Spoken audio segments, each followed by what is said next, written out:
Brillantes hindi nagsuot ng gown pero kabog pa rin sa ABS-CBN Ball 2025.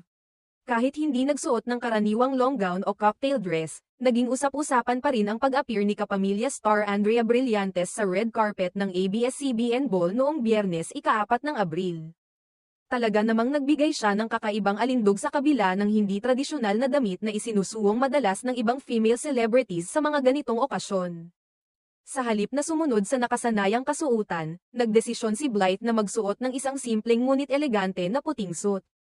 Itinali niya ang kanyang buhok sa isang ponytail na nagbigay sa kanya ng fresh at chic na look. Ang kanyang kasuotan ay hindi lang basta simple, kundi may kaakit-akit na charm na naging dahilan upang mapansin siya sa red carpet. Isa sa mga pinakamagandang aspeto ng kanyang suot ay ang pa-cleavage na medyo binigyang diin ang kanyang mga curves. Kaya naman hindi nakapagtataka na naging mainit na usapan siya sa social media.